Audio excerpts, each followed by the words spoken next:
Today we are diving into a 2,000-year-old puzzle straight from the Talmud. And trust me, it's a debate that gets right to the heart of a question we all face. When everything is on the line, what is the one thing you absolutely cannot get wrong? I mean, think about it. It doesn't matter if you're baking a cake, building a car engine, or even performing surgery. There's always that one step, or maybe a few, that if you miss it, the whole thing is a bust. It's a universal problem, right? But for the ancient rabbis of the Talmud, this wasn't just some thought experiment. They were analyzing the super intricate rituals of the ancient temple in Jerusalem. And for them, a missed step didn't just ruin a recipe. It could completely invalidate a sacred ceremony meant to achieve spiritual atonement. The stakes were as high as they get.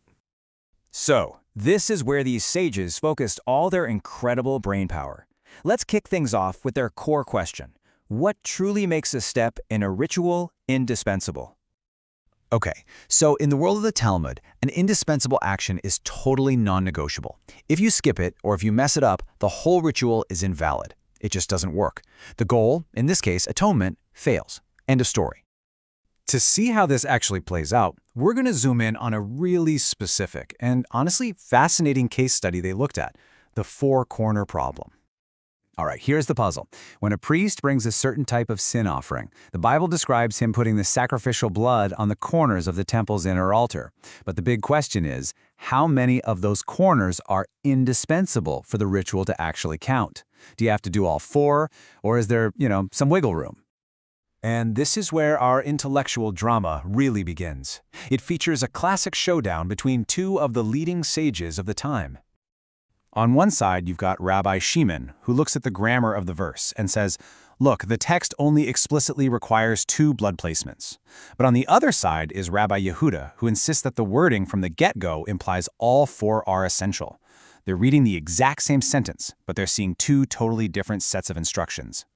So Rabbi Shimon's logic, it all hinges on this little phrase that comes later in the text, so shall he do.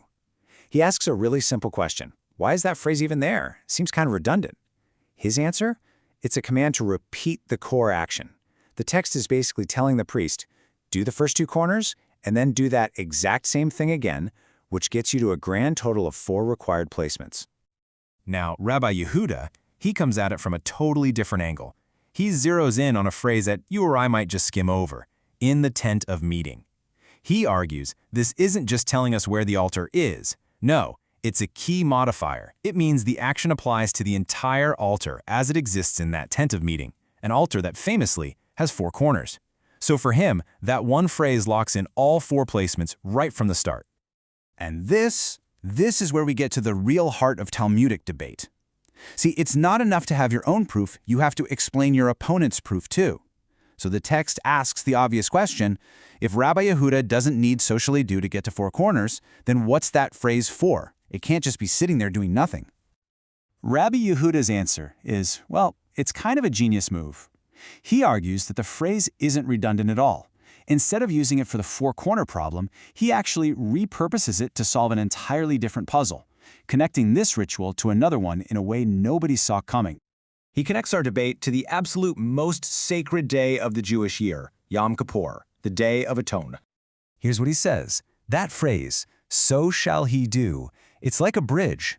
It creates a direct link between the sacrifice we've been talking about and the special one offered on Yom Kippur. And this teaches something really profound. You see, in our first sacrifice, some actions are not indispensable, like the priest leaning on the animal. But because of this textual link, those non-essential steps, bam, they suddenly become mandatory when you're doing the Yom Kippur service. The 2 rituals have to be a perfect mirror image of each other. And this is so crucial because it reveals a core value of how the Talmud thinks. Nothing is wasted. Every word, every verse has a job to do.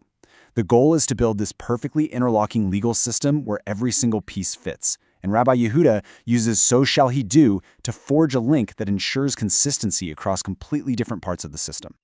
Of course, the argument has to go both ways, right? So if Rabbi Yehuda's proof, that phrase, in the tent of meeting, isn't needed to teach about the 4 corners, at least according to Rabbi Shimon, then what is its purpose? And Rabbi Shimon's answer just shows you the incredible level of detail they're working with.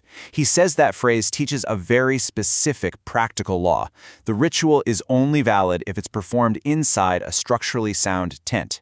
If the roof has a hole in it, it's disqualified. The physical integrity of the sacred space is absolutely essential. So you might be wondering, where does all this abstract back and forth actually lead?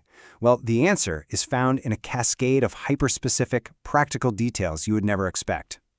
It turns out the Talmud concludes that these little linguistic links teach a whole series of tiny laws for the Yom Kippur service. For example, the text says to immerse his finger in the blood, which means there has to be enough blood in the bowl for a full immersion right from the start. And then, get this, a close reading clarifies that a wart on the priest's finger, surprisingly, does not create a barrier that would invalidate the ritual. Every tiny detail is accounted for. Just stop and think about that for a second. 3 distinct, practical laws for the holiest day of the year, and they all come from analyzing just a few words in a verse about a totally different sacrifice. That's the power of this analytical method. And that's really the ultimate takeaway here. The debate wasn't just about who won the argument over 4 corners.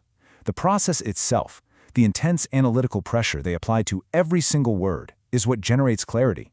It refines the law down to the smallest detail imaginable, from the volume of blood in a bowl all the way down to the skin on a priest's finger. It kind of leaves us with this one big final thought, right? What does this meticulous, almost microscopic way of thinking tell us about the human search for order and meaning? How a culture seeks to find an infinite, perfectly ordered world all within the finite words of a sacred text.